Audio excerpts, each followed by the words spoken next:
Canto, 5th chapter, verse 37. Nashta Prayeshu Vajreshu Nityam Bhagavat Sevaya Bhagavate Utamashloke Bhakti Bhavati Nashtaki. By regular attendance in classes on the Bhagavatam and by rendering a service to the pure devotee, all that is troublesome to the heart is almost completely destroyed, and loving service unto the personality of Godhead, whose praise the transcendental songs is established as an irrevocable fact. Narayanam Namaskrita Naracharam Narottanam Devim Sarasvatim Vyasam Tato Jayam Udirayat. Before reciting the Srimad Bhagavatam, which is the very means of conquest, one should offer respectful obeisances unto the personality of Godhead Narayan, unto Narayan Rishi, the supermost human being, and Mother Sarasvati, the goddess of learning, and unto Srila Vyasadeva, the author. Om Namo Bhagavate Vasudevaya. Om Namo Bhagavate Vasudevaya. Om Namo Bhagavate Vasudevaya. Om Jnanatimmirandasya Gnanagana Shalakaya Chakshurun Militam Jena Tasmai Sri Gurave Namaha. Hare Krishna. Purushasya Mukham Brahma Shatram Etasya Bahava Urvo Vaishyo Bhagavata Padbyam Shudro Vyajayata Purushasya Mukham Brahma Shatram Etasya Bahava Urvo Vaishyo Bhagavata Padbyam Shudro Vyajayata. Please repeat after me. Purushasya, of the Supreme Personality of Godhead.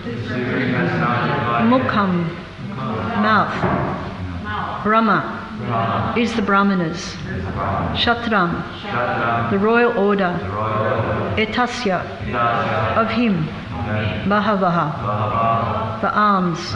Urvo, the thighs. Vaishya, are the mercantile men. Bhagavata, are the personality of Godhead. Padyam, from his legs. Sudra, the labourer class. Yajayata, become manifested. Translation. The Brahmanas represent his mouth, the Kshatriyas his arms, the Vaishyas his thighs, and the Sudras are born of his legs. Please repeat after me. The Brahmanas represent his mouth, the Kshatriyas his arms, the Vaishyas his thighs, and the Sudras are born of his legs. Jai Srila Pearlpad purport. All living beings are stated to be the parts and parcels of the Supreme Lord, and how they are so is explained in this verse. The four divisions of human society, namely the intelligent class, the Brahmanas, the administrative class, the Kshatriyas, the mercantile class, the Vaishyas, the administrative class, the Kshatriyas, I skipped a line, the mercantile class, the Vaishyas, and the labourer class, the Sudras, are all in different parts of the body of the Lord. As such, no one is different from the Lord. The mouth of the body and the legs of the body are non-different constitutionally, but the mouth or the head of the body is qualitatively more important than the legs. At the same time, the mouth, the legs, the arms and the thighs are all component parts of the body. These limbs of the body of the Lord are meant to serve the complete whole. The mouth is meant for speaking and eating, the arms are meant for the protection of the body, the legs are meant for carrying the body, and the waist of the body is meant for maintaining the body. The intelligent class in society, therefore, must speak on behalf of the body, as well as accept foodstuff to satisfy the hunger of the body. The hunger of the Lord is to accept the fruits of sacrifice. The Brahmanas, or the intelligent class, must be very expert in performing such sacrifices, and the subordinate classes must join in such sacrifices. To speak for the Supreme Lord means to glorify the Lord by means of propagating the knowledge of the Lord as it is, broadcasting the factual nature of the Lord, and the factual position of all other parts of the whole body.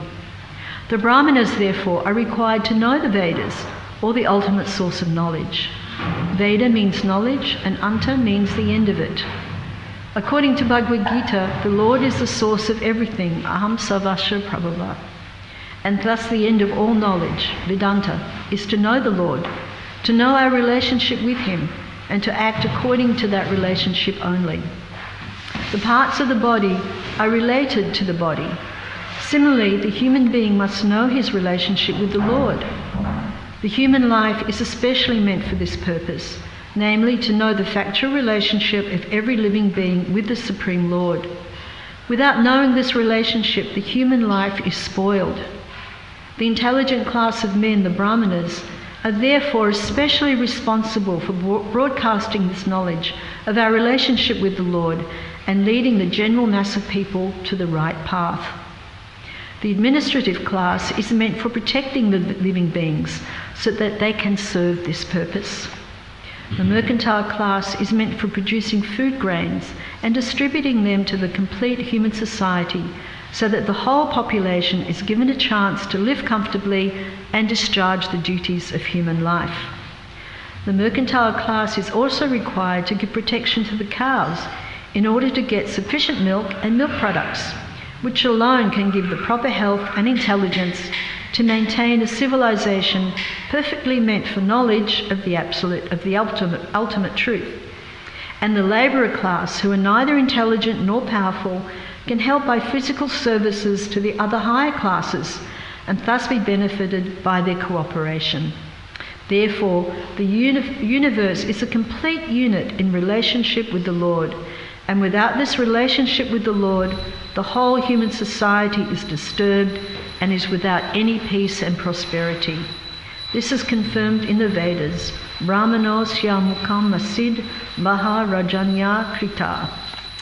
The Brahmanas represent his mouth, the Kshatriyas his arms, the Vaishyas his thighs, and the Sudras are born of his legs. It's quite a long purport and there's a lot in it. So here in this chapter, the cause of all causes, which we've been studying now for 37 verses, Lord Brahma continues his conversation, or his answering the questions by Narada Muni. And he addresses Narada Muni in the previous verses in two ways, as the best of the Brahmanas and the best of the Transcendentalists. And Pearlpad explains to us that there are two kinds of Transcendentalists. Anyone give me a category? Two kinds of Transcendentalists? Yes, the personalists and the impersonalists. So from our study of the Shastras and Srila Prabhupada's instructions, we understand, of course, that the devotees of the Lord are the personalists, and they are the most dear to him. And Krishna himself says, Mad Bhakta Puja Avayat. Better than worship of me is worship of my devotees. And in 11th Canto, 19th chapter, verse 21, it also explains that worship of the devotee is more effective than direct worship of God. Of course, it doesn't mean that we neglect our deity seva or, keeping Krishna as the centre of our heart, but we understand that what pleases Krishna the most is when we serve his pure devotee and those devotees who are serving the pure devotee. And that's why, because that worship of this, the pure devotee is considered higher even than worship of the deity, and that's why the spiritual master is also termed to be as good as God. And he is given the title, the Supreme Personality of Servitor Godhead. He's never God, but he's the Servitor Godhead. So our worship of the spiritual master is very, very important in our sadhana. So we come together daily, we sing the samsara prayers, we sing Guru Puja prayers, and these are very, very important in developing our sadhana, developing our relationship with Krishna. We can't have one without the other. There's two lines of the train tracks. There's the deity worship, there's Sankirtan, there's worship of Krishna, and there's worship of the spiritual master. So next month on the 31st of August, the day after Janmashtami, is Srila Prabhupada's appearance day. And that is actually one of the most important days in our Vaishnava calendar. And sometimes it's a little bit not given as much. In some temples, of course, it's given very, very high priority. But sometimes it's given a little bit lesser value.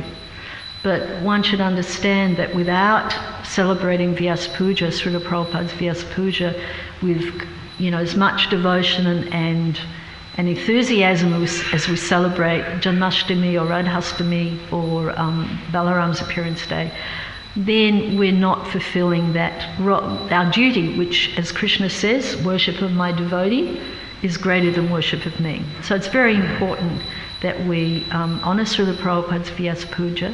So I'd like to take this opportunity to ask you all to please write an offering for Srila Prabhupada on his Vyasa Puja. It's not just for Prabhupada's direct initiated disciples, it's for all of you. You're all followers of Srila Prabhupada, you're all his disciples in one way or the other. So please write an offering, even if you're not much of a kavi or a poet, it doesn't matter. Just what's in the heart is the most important. So write something for Prabhupada, and please go up to our Master of Ceremonies prior to the day, which is usually Alananath Prabhu, and ask him, I would like to read an offering to Prabhupada. If there's time for me to present the offering formally, please allow me the opportunity. And if not, then just go up to Pearlpad privately after the ceremony and read out your offering to him. It's really, really important. And that's very pleasing to the Lord. And it's a very nice story one of my god sisters told me. That one day during a Vyasa Puja, all the devotees were coming up to directly offer their prayers to Prabhupada, glorification of Prabhupada. Oh Prabhupada, you're so wonderful. Prabhupada, you've spread the Krishna consciousness movement all over the world. And this particular devotee who told my god sister this story was sitting at the base of the Vyasasan, and he could hear each time a devotee came up to glorify Prabhupada, Prabhupada said very quietly, almost under his breath, he gave this blessing, and so you become. So every time someone was glorifying Prabhupada, that you're doing all these wonderful things, you're preaching, you're loving Krishna so much, you're helping us, you're full of compassion for all the fallen souls. And Prabhupada said, each time, and you become, and you become. So we're following in Prabhupada's lotus footsteps. We can never reach Prabhupada's level of devotion, of course, that goes without saying. He's a Nitya Siddha, eternally liberated soul. So we can do our best to follow in Prabhupada's instructions in that way. So generally, as we said, the two transcendentalists divided into the personalists and impersonalists. And in the Bhagavad Gita introduction, it gives some other categories. And it says that there are three classes of transcendentalists, namely the Jnani, the Yogi, and the Bhakta. The impersonalist, the meditator, which is the Yogi, and the Bhakta, the devotee. Has everyone, especially our newer members, has everyone read the introduction of Bhagavad Gita? It's really amazing, isn't it, that introduction? It goes for a very long time, but it's very, very special. And in the purport here, in verse 37, Prabhupada's pointing out that Krishna is the Swamsa, and we are the Vibhinamsa. We are the small, the Vibhinamsa, and he is vast. Krishna is vast, the Swamsa. And then other parts of the scriptures, it gives further explanation that we are Anu, we are the atomic, the minute, and Krishna is the Vibhu, the vast. In Bhagavad Gita, in chapter 5, verse 15, the Sanskrit word Prabhupada explains, Vibhu means the Supreme Lord who is full of unlimited knowledge, riches, strength, fame, beauty and renunciation. And we are just little weeny, tweeny atomic particles. We're qualitatively one, but quantitatively minuscule. And Krishna, he always is satisfied in himself, he's Atmaram, and he's undisturbed by sinful or pious activities. He does not create a particular situation for any living entity. Because of our desires, we're allowed to have those desires fulfilled according to our requirements. Unfortunately, we're in the mode of ignorance and we're in competition with Krishna. That's why we descended to this material world. Prabhupada often gives two explanations: that we were envious of the Lord, or pretty much the same, we're in competition with the Lord. And that's our big failing, because we always want to be important, we always want to be the centre of not only our own little universe but everyone else's universe. It's very clear in our activities and how we behave.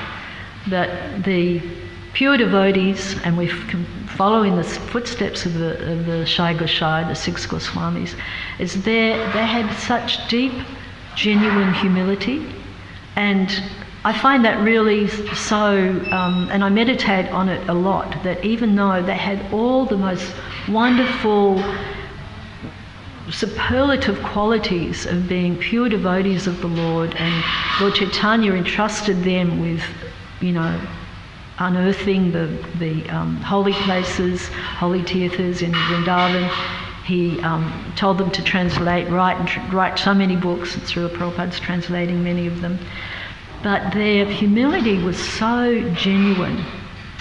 And in the Mana Shiksha, it talks about that without genuine humility, one cannot achieve prema. It goes hand in hand. So it's not that they're pretending to be humble. Like when I'm humble, I'm pretending to be humble. I'm actually not there yet, but I try. I'm in aspiring humility. But they had that genuine, real humility. And when you read the prayers of of Bhaktivinoda Thakur or Vishwanath Chakravarti Thakur, they talk about this, this lack of qualification they feel they have. They're saying, I've willingly drunk from the cup of poison. And they are the most elevated, most great transcendentalists, but their humility is very, very deep and very sincere. So the Lord is omnipotent, but we, the living entity, the Jivatma, we are not. He's Vibhu, or omniscient, and we're atomic, minuscule. And because Krishna is because he is a living soul, the Jiva, he has the capacity to have free will. So that's very, very clear throughout all of our scriptural studies, that we have this free will. It's not good enough that Krishna forces us to love him. What's the value in that? You hold a gun to someone's head and say, you have to love me. That doesn't work. It's that Krishna wants us to show voluntarily our love for him as he's separated, as his parts and parcels, and we're just a little bit separated right now. So when we're bewildered by our desires, the Lord does allow us to fulfill these desires, but he's never responsible for the actions and reactions. That's our bad. That's something that we have to take on our own shoulders. And then in the purport here, the Virata Rupa, or the universal form, is being further explained, and it's continuing on from the previous verse, which we discussed on Monday. Yes, yesterday was Ekadashi. And Prabhupada describes that Virata Rupa form is more or less imaginary. And that's because it's for those who are unable to adjust to the eternal two-handed form of the Lord. So they can imagine this Virata Rupa. The mountains are the bones, the trees are the hairs, the rivers are is the flowing of the blood. And the idea is that the Lord is conscious of every part of his body, just as Pearlpad explains here. And nowhere in the creation is there anything beyond his control.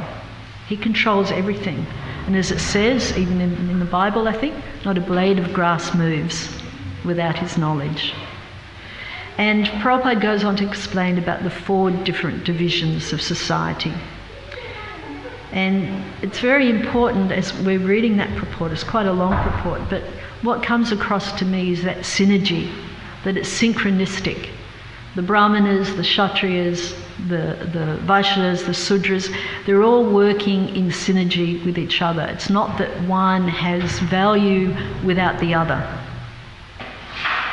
If you don't have the Vaishyas and the Sudras, who is the Kshatriya going to administrate? He doesn't administrate the Brahmanas instruct him. So that whole complete unit is working in a very beautiful, cohesive way. And Prabhupada often talks about the unity in diversity. So we're also working in a very unique way in our Krishna conscious practice. We perform different services. Sometimes we act in the role of a Brahmana, worshipping the deity, etc. Other times we're out there tilling the field or taking the rubbish bins on the truck. The Vaishnavas are actually really transcendental to all of those divisions because we do the needful. As Prabhupada was a phrase that he would often use, just do the needful, which is what devotees do. So the Brahmanas, of course, they're the intellectuals, they're the teachers, the Kshatriyas, the administrators, the Vaishyas, the mercantile class, as Prabhupada explains, and then we have the workers or the Sudras. But they're all in different parts of the Lord's body, and as such are constitutionally non-different. And as I said, we are Anu, he's Vibhu, we are atomic, and he, Krishna, is all-pervading and he's omniscient. So this synergetic running of society works very well. And each class performs their role as perfectly as they can. And then Prabhupada goes into quite some detail. He mentions the other classes, but he goes into quite some detail about the Brahmanas, the intelligent class. And he says that they must be expert in performing the sacrifices for the Lord, and the other divisions or the other classes join in those sacrifices. And some of the Brahmanas' qualities are that they must know the scriptures. If they are the guides, then their knowledge has to be very well-rounded and must be founded, of course, in the bona fide scriptures. And Srila Prabhupada always stressed to us to study his books, that they are the law books for the next 10,000 years. And Prabhupada would say, what does a lawyer do? He knows the law books. So he always impressed upon us that we must study his books. Just, light, superficial reading is not enough. And I can, if I may be so bold as to suggest to the younger members, take advantage of your young brains and memorise stuff. Really study. As you get older, I find now that when I'm studying, I have to write notes. I have to go back to my next notes the previous day. I have to, think of words that will help me remind me of something. Like the other day, I was reading about when Krishna, he goes, as he gets a little older, he goes out to the periphery of the forest. He doesn't go into the forest, but he goes to the periphery. And then Mother Yasoda starts getting anxiety. Oh, it's time for Krishna, to come back. She doesn't have a watch, but she looks at the sundial. When's Krishna coming back? I'm getting worried about him. And then Nanda Baba, he goes up to the roof. And on the roof of their palace, there's a little kind of structure called a Chandra Shalika, which is, Chandra is moon, so I guess it's moon viewing. For the life of me, I could not remember that Chandra Shalika. I could get Chandra, I couldn't remember Salika. So I just had to think, okay, Sally. I had to try and think of some words that would help me remember the Chandra Shalika. So yeah, when you're young, really take advantage of it. And I know that things I learnt when I was younger, I do still remember. Gita verses that I learnt. But now it's much harder for me to memorise, so please take advantage when you're young and you've got that sharp brain, really get into it. So if someone could turn that board around for me, please. So I just want to discuss some of the qualities. We don't have much time of a Brahmana, so I'll go quickly. So in the 5th canto, it describes the characteristics of a Brahmana, and I'll go through these very quickly. So they must be patana, learned scholars. They must be patana, or qualified teachers. And you'll see that, the ladies can see it. They must be yajna, expert in worshipping the Lord. They must be dana, qualify themselves to receive alms. And they must be pratigraha, being able to receive the alms and then give in charity what they don't need. They never accumulate more than necessary. They don't keep a bank balance. And there's a proverb in Bengali that Pearlpad mentioned, a Brahmana, even if he gets 1 lakh of rupees, 1 lakh is 100,000 rupees, still he is a beggar. And why is that? Because he gets all the money and he gives it all away before the end of the day. And Prabhupada would often say, you can give me $1 million every day, and at the end of the day I would have spent it all. And Prabhupada, of course, wouldn't have bought fine cars or fancy clothes or fancy real estate. He would have used everything in printing books and propagating the Krishna consciousness movement. And it's very important too, in 6th canto it talks about that the Brahmanas don't actually accept charity for themselves. Whatever's given to them they offer to the Lord, and then they take the Lord's remnants. So they're not, just holding on to themselves. And it's also described that grihastas, they can't beg for alms. The grihasta's duty is to give in charity. So only the sannyasis and brahmanas can actually beg. And also in my research, another point that I came across that I thought was interesting, that one has to be a Brahmana before he takes sannyas. And then it also in 6th canto it talks a bit more about Brahmanas, and it says that they have 3 debts. Does anyone know how the debt to the father is cleared? By having children. Because by having children, then they can perform the Shraddha ceremony, which one does when the father has, or any relative, but with the father particularly, has passed, and they perform pinda, etc. And the debt to the saintly persons is cleared by practicing celibacy. And debt to the demigods is, of course, by performing jagya. And then you can see on the board there, the Brahmanas have 8 other qualities. That they always speak the true version of the Vedas. They don't speculate, add bits and pieces. That they are sama, fixed in the control of the mind. So a true Brahmana can control his mind. And they're dhamma, they can control their senses as well. They're truthful, satya. They're anugraha, out of mercy they preach the Vedas. And they are tapasvis, they perform tapasya or penance. And they're titiksha, they're tolerant. They're very tolerant of different things. And they're anubhava, they realise the position of the living entity and the Supreme Lord as parts and parcels. So when I was reading these, different qualifications of a Brahmana, actually these are all the qualifications that every devotee is trying to achieve by practicing a good sadhana. Their tolerance, their truthfulness, their cleanliness, tapasya, rising early, performing their puja, their sadhana, 16 rounds, etc. And it was really interesting, in 6th canto it describes how, I was reading this recently, how the Brahmanas used to be expert in extracting fire from wood. Not by the, gas lighter or the matches, but they used to chant the 15 Sami Deni mantras, which was really, a good way for them to ascertain if they were chanting the mantras properly.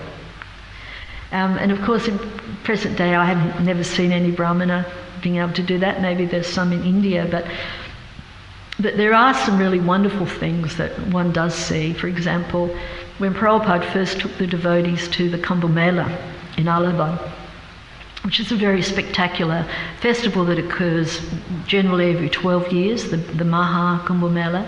And Prabhupada told the devotees that, and all the yogis would come down from the Himalayas, they'd be in elephants, they'd be naked or with tridents, and Prabhupada told the devotees that actually some of these yogis are 400 years old.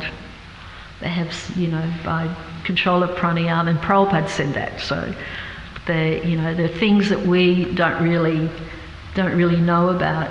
And I remember when I was a young married woman in Mayapur, I just had my eldest son who was about 2, and next to me there was a retired major from the Indian Army and his wife, and they used to travel. They'd be posted to different places in India, so they travelled a lot. And one day there was a scorpion very close to my child's head. It crawled out of his little bucket of toys and was about that far from his head when he was sleeping. He just slept on the floor, etc.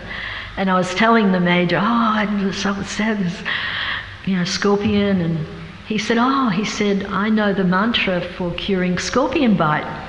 I said, really?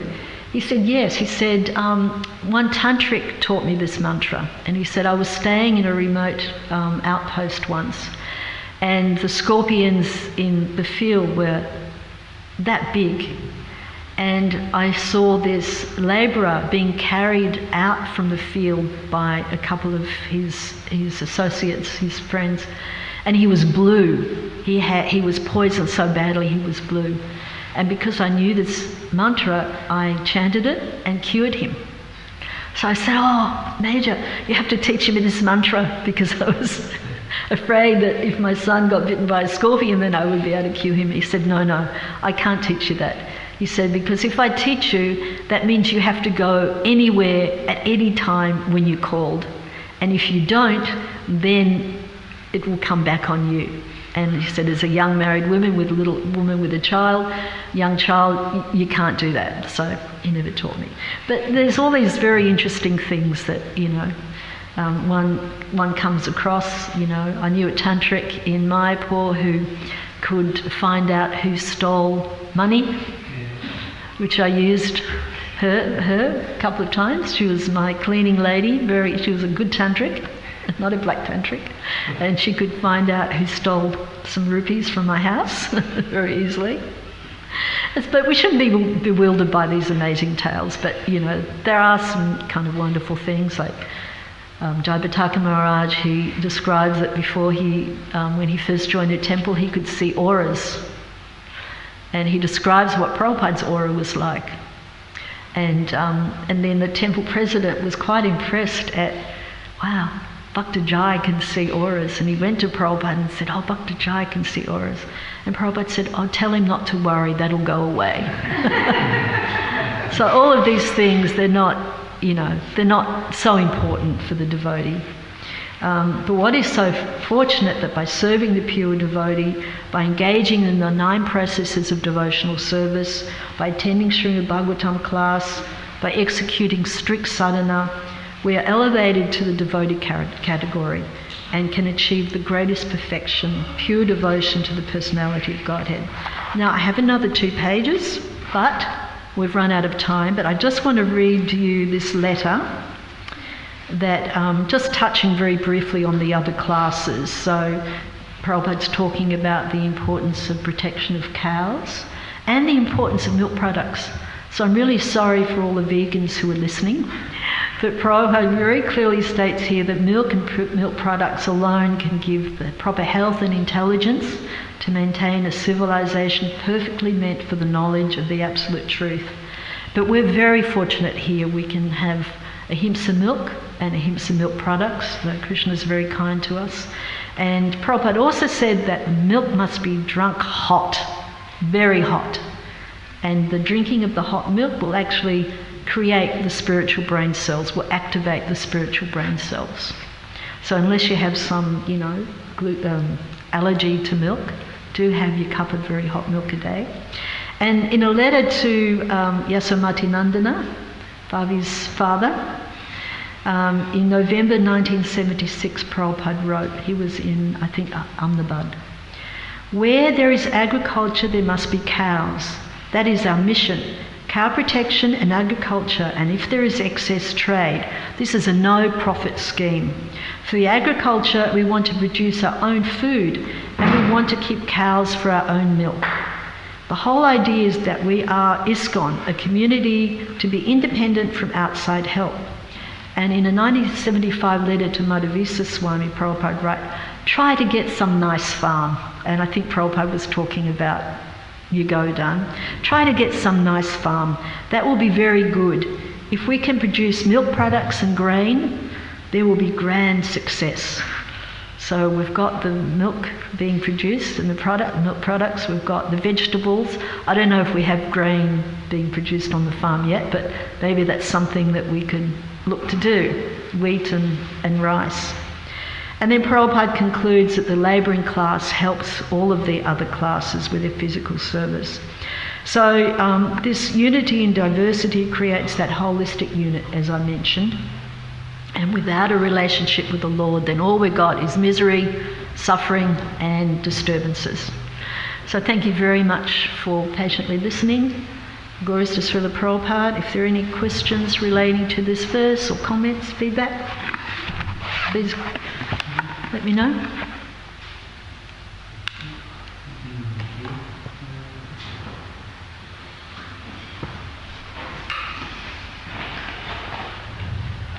Better, you can ask the question, I can maybe repeat it on the thing. Yeah, in the beginning of the class,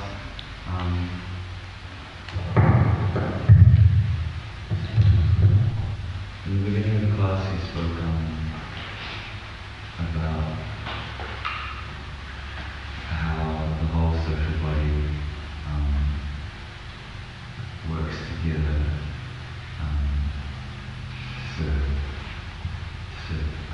Can you hold the microphone up closer?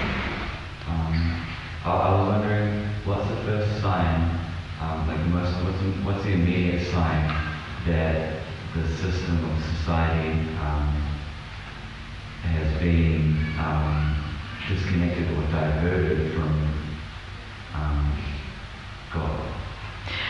Well, it's pretty clear in the general world, the world that is that we're part of.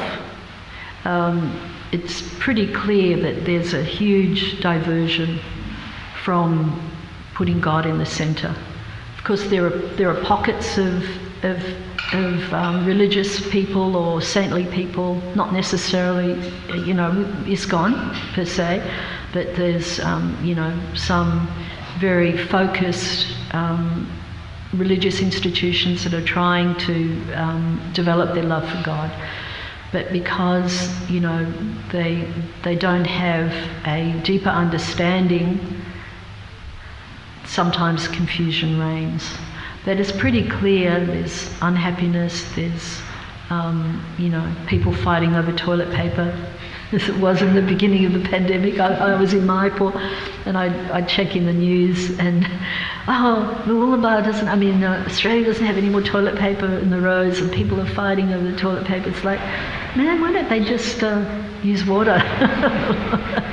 But it would never have occurred to them. But yeah, I think thank you for the question, Regan. It's a good question, but I think we can tell by how people behave and how they act that distance from God is palpable. Manibanda Prabhu? So you mentioned Mandapa on the top of the roof had a Chandrashalika, but you didn't say what that was. Oh, I'm sorry. He would climb up to that so he could get a good view of when Krishna was coming back. And then, because it's up higher. A viewing platform. Yes, it's like a viewing platform. Thank you. Some houses in Mayapur have, they call it a moon view, and it's like a room on the very highest part of the roof that they, wouldn't normally go to, but it's up very, very high, so they can look over all of Mayapur and the Ganges. My eldest son has one in his house in Mayapur. It's very, very way up at the top. I'm too scared to go up there, but when you go up there, you can see all of Mayapur. But yeah, thank you. Anything else?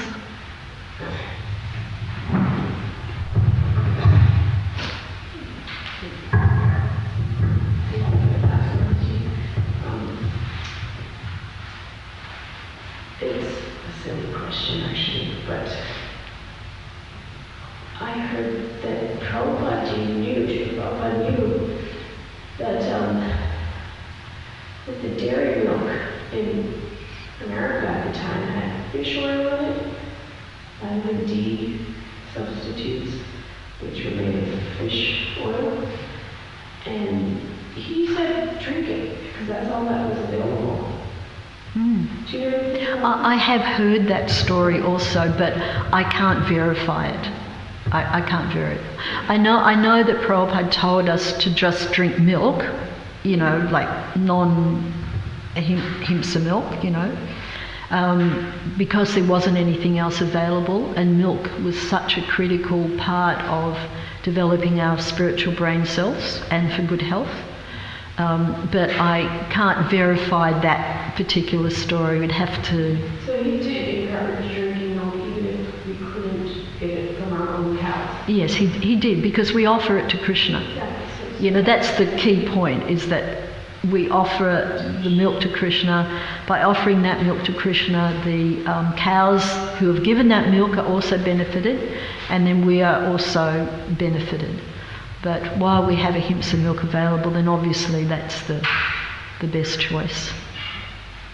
But we have to do a bit more research about that. I suppose we try our best to look after cows and obtain milk from protected, loved cows. And then those who cannot should not stop drinking milk, because then even spinach has karma. I totally agree with you. You're not getting any dispute from me, as long as you offer the milk to the deities. Yes. Otherwise, only cows that are protected by Krishna have a chance. What about all the other cows? I mean, it's an interesting point. When Bhaktivedanta Purna Swami was here last, one listener asked him about, what about the cows? And he said, well, if everyone became a vegan, what do you think would happen to the cows? They would all be sent for slaughter anyway. So it's not really helping the cows by being a vegan. What's helping the cows is by offering the milk and the milk products. If we can't get ahimsa milk products. Even if we can get ahimsa milk and milk products, we must always offer it. Thank you. Hare Krishna. Glories to Srila Prabhupada.